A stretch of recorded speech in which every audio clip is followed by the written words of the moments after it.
ଗ୍ରୀଷ୍ମ ଋତୁର ଗରମ ସନ୍ଧ୍ୟା ଆଉ ଆପଣମାନଙ୍କ ସହିତ ଆଜିର ଇଏ ପ୍ରଶ୍ନ ଉତ୍ତର କାର୍ଯ୍ୟକ୍ରମ। ଜୟ ଜଗନ୍ନାଥ, ନମସ୍କାର। ମୁଁ ସନ୍ତୋଷ କୁମାର, ଟିକେ କଥା ୟୁଟ୍ୟୁବ ଚ୍ୟାନେଲର ଆଜି ରବିବାର ସନ୍ଧ୍ୟାର ପ୍ରଶ୍ନ ଉତ୍ତର କାର୍ଯ୍ୟକ୍ରମକୁ ଆପଣମାନଙ୍କୁ ସ୍ୱାଗତ କରୁଅଛି। ଟିକେ କଥା ଚ୍ୟାନେଲ ଆପଣମାନଙ୍କର ଚ୍ୟାନେଲ। ଟିକେ କଥା ଚ୍ୟାନେଲରେ ଯାତ୍ରା ସମ୍ପର୍କିତ ସମସ୍ତ ସଠିକ ତଥ୍ୟ ଜାଣିବା ପାଇଁ ଚ୍ୟାନେଲକୁ ସବସ୍କ୍ରାଇବ କରନ୍ତୁ ଆଉ ପାଖରେ ଥିବା ବେଲ୍ ଆଇକନକୁ ଦବାଇ ଦିଅନ୍ତୁ। ଯଦି ଫେସବୁକରେ ଆପଣ ଆମର କାର୍ଯ୍ୟକ୍ରମ ଦେଖୁଛନ୍ତି ତାହେଲେ ପେଜକୁ ଫଲୋ କରନ୍ତୁ, ଲାଇକ୍ କରନ୍ତୁ ଆଉ ସେୟାର କରନ୍ତୁ। ଆସନ୍ତୁ ଆଉ ଡେରି କାହିଁ କରିବା, ଆରମ୍ଭ କରିବା ଆମର ଆଜିର ପ୍ରଶ୍ନ ଉତ୍ତର କାର୍ଯ୍ୟକ୍ରମ ଆଉ ମତାମତ ସମୀକ୍ଷା। ପ୍ରଥମ ପ୍ରଶ୍ନ ପଚାରିଛନ୍ତି ଚିନ୍ମୟ ଆଚାର୍ଯ୍ୟ। ସେ ପଚାରିଛନ୍ତି ଧଉଳି ଗଣନାଟ୍ୟ ଆଉ ଚାଲିବ ନା ମାଲିକ ବଦଳିବେ କି? ଦେଖନ୍ତୁ ଆଜ୍ଞା, ଯାତ୍ରା ଧଉଳି ଗଣନାଟ୍ୟ ଏକ ପ୍ରତିଷ୍ଠିତ ଯାତ୍ରା ଅନୁଷ୍ଠାନ। କିଛିଟା ଆଭ୍ୟନ୍ତରୀଣ ଅସୁବିଧା ପାଇଁ ଚଳିତ ଯାତ୍ରା ବର୍ଷର ଶେଷ ମୁହୂର୍ତ୍ତରେ ଯାତ୍ରା ପ୍ରସାରଣ ବନ୍ଦ ରହିଛି। ମାଲିକ ପରିବର୍ତ୍ତନ ହେବେ କି ଆସନ୍ତା ବର୍ଷକୁ କଣ ହେବ ନ ହେବ ତା ସମୟ କହିବ। ଯଦି କିଛି ହୁଏ ଆମେ ନିଶ୍ଚିତ ଭାବରେ ଆମ ଚ୍ୟାନେଲ ମାଧ୍ୟମରେ ଖବର ପ୍ରସାରଣ କରିବୁ ଆପଣମାନଙ୍କ ଅବଗତି ନିମନ୍ତେ। ସର୍ବେଶ୍ୱର ପ୍ରଧାନ, ଯାତ୍ରା ସ୍ୱପ୍ନ ମହଲର ନାଟକ କେତେ କାନ୍ଦିବୁରେ ଗୌରଦାସ ବହୁତ ମନଛୁଆଁ ହୋଇଛି। ସର୍ବେଶ୍ୱର ବାବୁ, ଆପଣଙ୍କୁ ମଧ୍ୟ ଧନ୍ୟବାଦ ଯେ ସ୍ୱପ୍ନ ମହଲର ନାଟକ କେତେ କାନ୍ଦିବୁରେ ଗୌରଦାସ ଆପଣ ମନକୁ ଛୁଇଁ ପାରିଛି। ଆପଣଙ୍କର ଏଇ ଯୋଉ ମନଛୁଆଁ ମତାମତ ଆମେ ନିଶ୍ଚିତ ଭାବରେ ଯାତ୍ରା ସ୍ୱପ୍ନ ମହଲ ଟିମକୁ ଦେବା ପାଇଁ ପ୍ରୟାସ କରିବୁ। କଥା ରହିଲା ମୋ ମଗୁସୁର ନାଟକକୁ ସମୀକ୍ଷା। ସୁଶାନ୍ତ ବାରିକ, ଧନ୍ୟବାଦ ଆପଣଙ୍କୁ ଏ ଯାତ୍ରାର ପୃଷ୍ଠଭୂମି ଆମ ସମ୍ମୁଖରେ ଆଣିଥିବାରୁ। ନିଶ୍ଚିତ ଭାବରେ ସୁଶାନ୍ତ ବାବୁ, ଆମର ଏଇ ଯୋଉ ସମୀକ୍ଷା ଆମେ କରିଥିଲୁ କଥା ରହିଲା ମୋ ମଗୁଶିର ନାଟକକୁ ଆପଣଙ୍କ ମନକୁ ଛୁଇଁ ପାରିଛି। ନିଶ୍ଚିତ ଭାବରେ ତା ଆମ ପରିଶ୍ରମର ସାର୍ଥକତା ବୋଲି ଆମେ ଅନୁଭବ କରୁଛୁ। ଏମିତି ନିୟମିତ ଭାବରେ ଆମ କାର୍ଯ୍ୟକ୍ରମ ଦେଖୁଥାନ୍ତୁ ଆଉ ମତାମତ ଦେଉଥାନ୍ତୁ। ରକ୍ଷକ କୁମାର ମହାକୁଡ଼, ଭାଇ ନମସ୍କାର। ମୁଁ ଆପଣଙ୍କ ଚ୍ୟାନେଲର ନିୟମିତ ଦର୍ଶକ। ଆପଣଙ୍କ ଚ୍ୟାନେଲରେ ପ୍ରତିଦିନ ନାଟକୀୟ କାର୍ଯ୍ୟକ୍ରମ ସହିତ ଯାତ୍ରା କଳାକାରଙ୍କ ସାକ୍ଷାତକାର, ବିଭିନ୍ନ ନାଟକର ସମୀକ୍ଷା, ତାହା ସହିତ ଦର୍ଶକ ମାନଙ୍କର ପ୍ରଶ୍ନର ଉତ୍ତର ମଧ୍ୟ ଦେଉଛନ୍ତି। ସନ୍ତୋଷ ଭାଇ, ଆପଣଙ୍କୁ ମା ତାରିଣୀ ଘଣ୍ଟ ଘୋଡେଇ ରଖନ୍ତୁ। ଯାହା ହଉ, ବହୁତ ସୁନ୍ଦର ମତାମତ। ସେଥିପାଇଁ ମୁଁ ମଧ୍ୟ ବ୍ୟକ୍ତିଗତ ଭାବରେ ଆଉ ଆମ ଟିକେ କଥା ପରିବାର ତରଫରୁ ଆପଣଙ୍କୁ ଅନେକ ଅନେକ ଧନ୍ୟବାଦ ଦଉଛି। ଆମେ ମଧ୍ୟ ମା ତାରିଣୀଙ୍କ ପାଖରେ ପ୍ରାର୍ଥନା କରୁଛୁ ସିଏ ଆପଣଙ୍କୁ ଏମିତି ଘଣ୍ଟ ଘୋଡେଇ ରଖୁଥାନ୍ତୁ, ଆପଣ ଆମର କାର୍ଯ୍ୟକ୍ରମ ନିୟମିତ ଭାବରେ ଦେଖୁଥାନ୍ତୁ, ଏମିତି ସୁନ୍ଦର ମତାମତ ଦେଉଥାନ୍ତୁ। କୃପା ସିନ୍ଧୁ ରାଉଳ, ସାର୍ ବହୁତ ବଢିଆ, ଏମିତି ଭିଡିଓ ବନାଉ, ଯାତ୍ରା ପ୍ରେମୀ ଉପକୃତ ହେବେ। ମତାମତ ପାଇଁ ଧନ୍ୟବାଦ। ଆଉ ଧନ୍ୟବାଦ ଯେ ଆପଣ ନିୟମିତ ଭାବରେ ଆମର କାର୍ଯ୍ୟକ୍ରମ ଦେଖୁଛନ୍ତି ଆଉ ଆମର କାର୍ଯ୍ୟକ୍ରମ ଆପଣମାନଙ୍କୁ ପସନ୍ଦ ହୋଇଛି। ବାଦଲ କୁମାର, ମିଟୁନା ବାପାଙ୍କୁ ଅନୁରୋଧ ମଦରୁ ନ କରନ୍ତୁ, ସେ ଜଣେ ବିଗ୍ ହିରୋଇନ। ବାଦଲ ବାବୁ ହଉଛନ୍ତି ମିଠୁନା ଭୂୟାଙ୍କର ଜଣେ ଦୃଢ ପ୍ରଶଂସକ, ବଡ ଫ୍ୟାନ ବୋଲି ଅନୁମାନ କରାଯାଉଛି। ନିଶ୍ଚିତ ଭାବରେ ଆପଣ ତାଙ୍କର ଯେ ବୟସ୍କା ମା ରୋଲକୁ ପସନ୍ଦ କରିପାରୁନାହାନ୍ତି, କେବଳ ହିରୋଇନ ଭୂମିକାରେ ମିଠୁନାକୁ ଦେଖିବା ପାଇଁ ଚାହୁଁଛନ୍ତି। ନିଶ୍ଚିତ ଭାବରେ ଆପଣଙ୍କର ମତାମତ ଆମେ ମିଠୁନାଙ୍କ ନିକଟରେ ପହଞ୍ଚିବା ପାଇଁ ପ୍ରୟାସ କରିବୁ। ବାଦଲ କୁମାର, ରାନୀ ପଣ୍ଡା କୋଉ ପାର୍ଟିରେ ରହିଲେ? ରାନୀ ପଣ୍ଡା ଚଳିତ ଯାତ୍ରା ବର୍ଷରେ ଗୌରୀ ଗଣନାଟ୍ୟରେ ଅଭିନୟ କରୁଛନ୍ତି। ଆଗାମୀ ଯାତ୍ରା ବର୍ଷରେ ଯାତ୍ରା ସମ୍ରାଟ ତୁଳସୀ ଗଣନାଟ୍ୟର ଚତୁର୍ଥ ଅବଦାନ ନାଟ୍ୟ ସମ୍ରାଟ ପୃଥ୍ୱୀରାଜରେ ଅଭିନୟ କରିବେ ବୋଲି ଜଣା ପଡିଛି, ଯାହାକି ସୋସିଆଲ ମିଡିଆରେ ଘୁରି ବୁଲୁଛି ଆଉ ମାଲିକଙ୍କ ତରଫରୁ ମଧ୍ୟ ସ୍ପଷ୍ଟୀକରଣରେ ଜଣାଯାଇଛି। ଆଗାମୀ ଯାତ୍ରା ବର୍ଷ ରାନୀ ପଣ୍ଡା ନାଟ୍ୟ ସମ୍ରାଟ ପୃଥ୍ୱୀରାଜ। ସନ୍ତୋଷ କୁମାର ନାୟକ, କୋଣାର୍କ ଗଣନାଟ୍ୟର ନାଟକ ଧୀରେ ଧୀରେ ଚାଲ ନାଟକକୁ ସମୀକ୍ଷା କରନ୍ତୁ। ସନ୍ତୋଷ ବାବୁ, ଆପଣଙ୍କ ମତାମତ ପାଇଁ ଧନ୍ୟବାଦ। ଆପଣ ଆମର କାର୍ଯ୍ୟକ୍ରମ ନିୟମିତ ଭାବରେ ଦେଖୁଥାନ୍ତୁ। ନିଶ୍ଚିତ ଭାବରେ ଆପଣଙ୍କର ମତାମତକୁ ସମ୍ମାନ ଜଣାଇ ନିକଟ ଭବିଷ୍ୟତରେ ଆମେ ଏ ନାଟକର ସମୀକ୍ଷା କରିବୁ। ସଞ୍ଜୟ କୁମାର ବେହେରା, ଶିବାନୀ ଗଣନାଟ୍ୟ ନାଟକ ଗାନ୍ଧୀ ଭୂମିକାରେ କହ୍ନେଇ ଦାସ ନାଟକ 2023-24 ର best unique concept and good lesson to society. Kanna Bhai is the best actor in Jollywood industry. So furious, so emotional and small punch of comedy at the timing. Great artist. ଆପଣଙ୍କୁ ଶିବାନୀ ଗଣନାଟ୍ୟର ନାଟକ ଗାନ୍ଧୀ ଭୂମିକାରେ କହ୍ନେଇ ଦାସ ନାଟକ ଭଲ ଲାଗିଛି। ବିଶେଷ କରି କାହ୍ନା ସ୍ୱାଇଁଙ୍କର 3 ପ୍ରକାର ଚରିତ୍ର, ଯୋଉଟା କି ଫ୍ୟୁରିୟସ୍, ଇମୋସନାଲ ଆଉ ପଞ୍ଚ କମେଡି 3 ପ୍ରକାର ଅଭିନୟ ଆପଣଙ୍କ ମନକୁ ଛୁଇଁଛି। ଆପଣ କାହ୍ନା ସ୍ୱାଇଁଙ୍କୁ ମାନେ ଗ୍ରେଟ୍ ଆର୍ଟିଷ୍ଟର ମାନ୍ୟତା ମଧ୍ୟ ଦେଇଛନ୍ତି, ସେଥିପାଇଁ ଆପଣଙ୍କୁ ଧନ୍ୟବାଦ। ଆଉ ଆପଣଙ୍କର ଏଇ ମତାମତ ଆମେ କାହ୍ନା ସ୍ୱାଇଁଙ୍କ ନିକଟରେ ପହଞ୍ଚାଇବାର ପ୍ରୟାସ କରିବୁ। ସନ୍ତୋଷ ବାବୁ ନମସ୍କାର। ଯାତ୍ରା ସଂଗ୍ରାମୀ ଏଭରଗ୍ରୀନ ହିରୋ ସୁପରଷ୍ଟାର ସୁରେଶ ପଣ୍ଡାଙ୍କୁ ମୁଁ ଦୁଷ୍ଟ ହେବିନି ସମୀକ୍ଷା କରନ୍ତୁ। ଆପଣ ଯାତ୍ରା ସୁପରଷ୍ଟାର ସୁରେଶ ପଣ୍ଡାଙ୍କ ଅଭିନୀତ ନାଟକ ନା ମୁଁ ଦୁଷ୍ଟ ହେବିନି ନାଟକର ସମୀକ୍ଷା କରିବା ପାଇଁ କହିଛନ୍ତି। ନିଶ୍ଚିତ ଭାବରେ ଆପଣଙ୍କ ମତାମତକୁ ସମ୍ମାନ ଜଣାଇ ନିକଟ ଭବିଷ୍ୟତରେ ଆମେ ନାଟକର ସମୀକ୍ଷା କରିବୁ।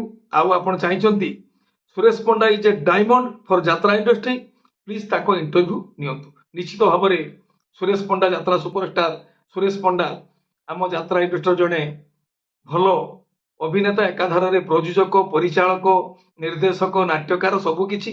ଆମେ ନିଶ୍ଚିତ ଭାବରେ ନିକଟ ଭବିଷ୍ୟତରେ ତାଙ୍କ ସହିତ ଖୋଲାଖୋଲି ଆଲୋଚନା କରିବୁ, ତାଙ୍କର ସାକ୍ଷାତକାର ପ୍ରସାରଣ କରିବୁ। ୟୁଜର JU4 ପୁରୁଣା ଯାତ୍ରାକୁ ରିମେକ୍ କରି ନୂଆ ରୂପରେ କରନ୍ତୁ। ଆପଣଙ୍କର ଏ ଯୋଉ ମତାମତ ଯେ ପୁରୁଣା ନାଟକକୁ ରିମେକ୍ କରିବା ପାଇଁ ଆପଣ ଅନୁରୋଧ କରୁଛନ୍ତି, ଆପଣଙ୍କର ଏ ଅନୁରୋଧକୁ ଆମେ ନାଟ୍ୟକାର, ନିର୍ଦ୍ଦେଶକ ଏବଂ ଯାତ୍ରା ଅନୁଷ୍ଠାନର ପ୍ରଯୋଜକ ମାନଙ୍କ ପାଖରେ ପହଞ୍ଚାଇବାର ପ୍ରୟାସ କରିବୁ। ପରମାନନ୍ଦ ନାୟକ କେଉଁ ସ୍ଥାନରେ ଯାତ୍ରା ହେଉଛି ସେ ସ୍ଥାନ ଠିକ ଭାବରେ ଲେଖନ୍ତୁ। କିଛିଟା ସେ ଅଭିଯୋଗ କରୁଛନ୍ତି। ଧରନ୍ତୁ ଆମେ ଗୋଟେ ଜାଗାର ନାଟକ ନାମ ଲେଖୁଛୁ, ଧରନ୍ତୁ ଚାନ୍ଦବାଲି ଭଦ୍ରକ, ନିର୍ଦ୍ଦିଷ୍ଟ ଭାବରେ କେଉଁ ଗାଁରେ କିମ୍ବା କେଉଁ ସ୍ଥାନରେ ଯାତ୍ରା ହେଉଛି ସେ ବିଷୟରେ ବେଳେବେଳେ ଉଲ୍ଲେଖ କରିପାରୁନୁ। ସେଥିପାଇଁ ଆମେ ନିଶ୍ଚିତ ଭାବରେ ଦୁଃଖିତ।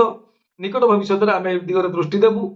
ସଠିକ ସ୍ଥାନ ଯେଉଁ ସ୍ଥାନରେ ଯାତ୍ରା ପରିବେଷଣ ହେଉଛି ସେ ସ୍ଥାନର ନାମ ଘୋଷଣା ପ୍ରସାରଣ କରିବା ପାଇଁ ଚେଷ୍ଟା କରିବୁ। ଆପଣଙ୍କ ମତାମତ ପାଇଁ ଧନ୍ୟବାଦ।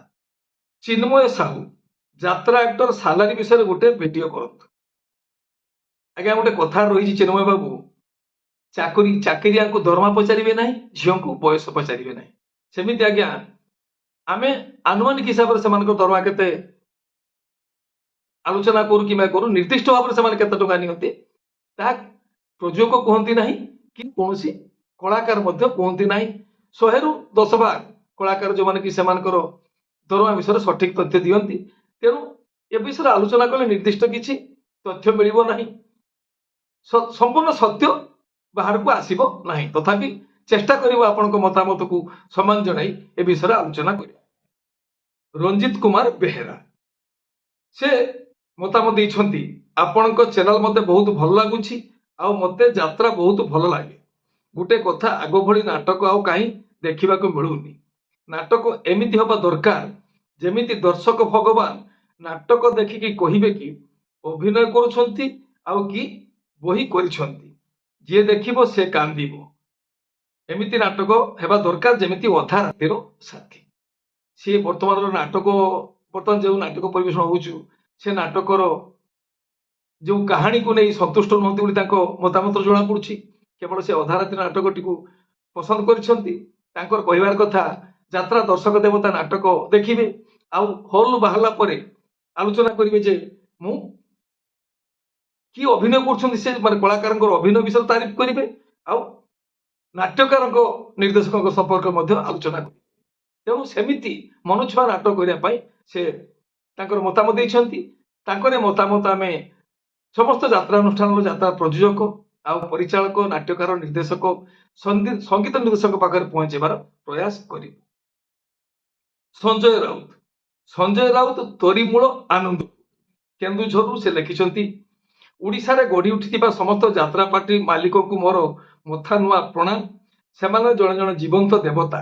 କାରଣ ଆଜିର ଏ ମହଙ୍ଗା ଦୁନିଆରେ ଗୋଟିଏ ପରିବାର ପୋଷିବା ପାଇଁ କେତେ କଷ୍ଟ, ଆଉ ସେ ସମୟରେ ସେମାନେ 150ରୁ ଉର୍ଦ୍ଧ୍ୱ ପରିବାରକୁ ପୋଷୁଛନ୍ତି, ଅର୍ଥାତ୍ ଦାନା ଦଉଛନ୍ତି। ସଞ୍ଜୟ ବାବୁ ଆପଣଙ୍କର ଯୋଉ ସୁନ୍ଦର ମତାମତ, ନିଶ୍ଚିତ ଭାବରେ ଯାତ୍ରା ଅନୁଷ୍ଠାନର ପରିଚାଳକ ମାନେ ଖୁସି ହେବେ ଆପଣଙ୍କର ମତାମତ ଦେଖିଲା ପରେ। ତାପରେ ସେ ବହୁତ ଭଲ କଥା କହିଛନ୍ତି, ବର୍ତ୍ତମାନ ଏଇ ଯୋଉ ସମୟ ଗୋଟିଏ ଲୋକକୁ ନିର୍ଦ୍ଦିଷ୍ଟ ରୋଜଗାର ମିଳୁନଥିଲା ବେଳେ ଗୋଟିଏ ଗୋଟିଏ ଯାତ୍ରା ଅନୁଷ୍ଠାନର ପ୍ରଯୋଜକ ମାନେ 150ରୁ ଉର୍ଦ୍ଧ୍ୱ ପରିବାରକୁ ଦାନା ଦଉଛନ୍ତି ଆଉ ସେମାନେ ସେଥିପାଇଁ ତାଙ୍କୁ ଜୀବନ୍ତ ଦେବତା ଭାବେ ମଧ୍ୟ ଅଭିହିତ କରିଛନ୍ତି। ଆପଣଙ୍କର ମତାମତ ଆମେ ସମସ୍ତ ଯାତ୍ରା ଅନୁଷ୍ଠାନର ପ୍ରଯୋଜକଙ୍କ ନିକଟରେ ପହଞ୍ଚାଇବାର ପ୍ରୟାସ କରିବୁ। ସର୍ବେଶ୍ୱର ପ୍ରଧାନ ଜୟ ଜଗନ୍ନାଥ। ସନ୍ତୋଷ ବାବୁ ଯାତ୍ରା ସ୍ୱପ୍ନମହଲ ନାଟକ କେତେ କାନ୍ଦିବରେ ଗୌର ଦାସ ବହୁତ ଭଲ ଥିଲା। ଗୌର ବାବୁଙ୍କୁ କହିବେ ବେଶୀ କାନ୍ଦିବେନି। ସର୍ବେଶ୍ୱର ବାବୁଙ୍କୁ ଗୌର ଦାସଙ୍କର କାନ୍ଦିବାଟା ବେଶୀ ବାଧୁଛି, କଷ୍ଟ ଦଉଛି। ଏ ନାଟକରେ ଗୌର ଦାସ ଯୋଉ ଟାଇପର କାନ୍ଦିବା ଅଭିନୟ କରୁଛନ୍ତି ତା ନିଶ୍ଚିତ ଭାବରେ ନାଟକ ଦେଖୁଥିବା ଦର୍ଶକ ମାନଙ୍କୁ ଅଭିଭୂତ କରୁଛି।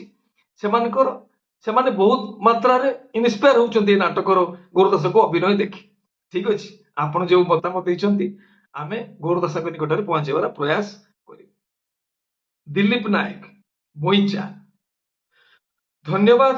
ସବୁ ଯନ୍ତ୍ର ମାଲିକଙ୍କୁ, ଅସଂଖ୍ୟ ସିଙ୍ଗରଙ୍କୁ ଗୁରୁତ୍ୱ ଦେଉଛନ୍ତି ଆଉ ଦର୍ଶକଙ୍କୁ ବି ବହୁତ ଭଲ ଲାଗୁଛି। ଯୋଉ ଲେଖିଛନ୍ତି ଯାତ୍ରା ମାଲିକ ମାନଙ୍କୁ ସେ ଧନ୍ୟବାଦ ଦେଇଛନ୍ତି ଯେ ସିଙ୍ଗର ମାନଙ୍କୁ ସେ ସୁଯୋଗ ଦଉଛନ୍ତି ତାଙ୍କ ଅନୁଷ୍ଠାନ ଗାଇବା ପାଇଁ ମେଲୋଡି ମାଧ୍ୟମରେ, ଯାତ୍ରା ସଙ୍ଗୀତ ମାଧ୍ୟମରେ, ଆଉ ଦର୍ଶକ ମାନଙ୍କୁ ମଧ୍ୟ ସିଙ୍ଗର ମାନଙ୍କର ଗୀତ ବହୁତ ଭଲ ଲାଗୁଛି। ଆପଣଙ୍କର ମତାମତ ଆମେ ଯାତ୍ରା ପ୍ରଯୋଜକ ନିକଟରେ ପହଞ୍ଚାଇବାର ପ୍ରୟାସ କରିବୁ। ରଞ୍ଜିତ କୁମାର ବେହେରା, ଯେତେ ଯାହା କୁହନ୍ତୁ ମିଟୁନା ଆଉ ନଳିନୀ ଅଭିନୟ ପୁରା ଅଲଗା, ମସ୍ତ ଅଭିନୟ। ମିଟୁନା ସେଇ ଗୋଟିଏ ଭୁଲ ପାଇଁ ନାଟକ ଅଭିନୟ ଜବରଦସ୍ତ। ଇଏ ବନ୍ଧୁ ରଞ୍ଜିତ କୁମାର ବେହେରା, ଯେ ରଞ୍ଜିତ ବାବୁ, ତାଙ୍କୁ କୋଣାର୍କ ଗଣନାଟ୍ୟର ଯେ ଦୁଇ ନାୟିକା ମିଟୁନା ଆଉ ନଳିନୀଙ୍କର ଅଭିନୟ ତାଙ୍କୁ ବହୁତ ଭଲ ଲାଗିଛି, ତାଙ୍କ ଅଭିନୟ ମନଛୁଆଁ ହୋଇଛି। ନିଶ୍ଚିତ ଭାବରେ ଆପଣଙ୍କର ଏ ମତାମତ ଆମେ ମିଟୁନା ନଳିନୀଙ୍କ ପାଖରେ ପହଞ୍ଚିବା ପାଇଁ ପ୍ରୟାସ କରିବୁ। ଇଏ ଥିଲା ଆଜିର ପ୍ରଶ୍ନ ଉତ୍ତର କାର୍ଯ୍ୟକ୍ରମ। ପୁଣି ଥରେ ଆମେ ଆମର ପ୍ରଶ୍ନକର୍ତ୍ତା ମାନଙ୍କୁ ଅନୁରୋଧ କରିବୁ ସେମାନେ ପ୍ରଶ୍ନ ପଚାରିଲା ବେଳେ ନିଜର ନାମ ଠିକଣା ଦେବା ପାଇଁ ଜମାରୁ ଭୁଲନ୍ତୁ ନାହିଁ, ଆଉ ପ୍ରଶ୍ନ ପଚାରନ୍ତୁ କେବଳ ଯାତ୍ରା ସମ୍ବନ୍ଧୀୟ। ଆମେ ଆପଣମାନଙ୍କୁ ଆମର ସୀମିତ ଜ୍ଞାନ ଭିତରେ ଜାଣିଥିବା ଉତ୍ତର ଦେଇ ସନ୍ତୁଷ୍ଟ କରିବା ପାଇଁ ଚେଷ୍ଟା କରିବୁ। ଆଜିର ଏ ଯେଉଁ କାର୍ଯ୍ୟକ୍ରମ, ଆଜିର ଯେଉଁ ଏ ପ୍ରଶ୍ନ ଉତ୍ତର କାର୍ଯ୍ୟକ୍ରମ, ମତାମତ ସମୀକ୍ଷା କାର୍ଯ୍ୟକ୍ରମ ଆପଣମାନଙ୍କୁ କେମିତି ଲାଗିଲା, ଆର ମତାମତ ଦେବା ପାଇଁ ଜମାରୁ ଭୁଲିବେ ନାହିଁ। ପ୍ରତ୍ୟେକ ରବିବାର ସନ୍ଧ୍ୟା ହଉଛି ଆପଣମାନଙ୍କ ପାଇଁ ପ୍ରଶ୍ନ ଉତ୍ତର କାର୍ଯ୍ୟକ୍ରମ ଆଉ ମତାମତ ସମୀକ୍ଷା। ଇଏ ହେଲା ଆଜି ପ୍ରଶ୍ନ ଉତ୍ତର କାର୍ଯ୍ୟକ୍ରମ ଆଜି ସନ୍ଧ୍ୟାର। ପୁଣି ଦେଖା ହବ ଆପଣମାନଙ୍କ ସହିତ ଏମିତି ସିଧାସଳଖ ଆଗାମୀ ରବିବାର ସନ୍ଧ୍ୟାରେ ପ୍ରଶ୍ନ ଉତ୍ତର କାର୍ଯ୍ୟକ୍ରମ ଆଉ ମତାମତ ସମୀକ୍ଷା। ଟିକେ କଥା ଚ୍ୟାନେଲ ଆପଣମାନଙ୍କର ଚ୍ୟାନେଲ, ଆପଣମାନଙ୍କର ମତାମତ ଆମ ପାଇଁ ବହୁ ମୂଲ୍ୟବାନ। ଆମେ ଆପଣମାନଙ୍କର ମତାମତକୁ ସମୀକ୍ଷା କରି ଆଉ ପରାମର୍ଶକୁ ଗ୍ରହଣ କରି ଆମ କାର୍ଯ୍ୟକ୍ରମ ରୂପରେଖ ବଦଳାଇବା ପାଇଁ ଚେଷ୍ଟା କରିବୁ। କେମିତି କଣ ଆଉ କାର୍ଯ୍ୟକ୍ରମ ପରିବେଷଣ କଲେ ଆପଣମାନଙ୍କ ମନକୁ ଛୁଇଁବ, ଆପଣମାନଙ୍କୁ ଭଲ ଲାଗିବ, ସେ ବିଷୟରେ ମଧ୍ୟ ମତାମତ ଦେବାକୁ ଭୁଲିବେ ନାହିଁ। ବର୍ତ୍ତମାନ ପାଇଁ ରହୁଛି, ନମସ୍ତେ, ଭଲରେ ରହିବା ସମସ୍ତେ, ଜୟ ଜଗନ୍ନାଥ।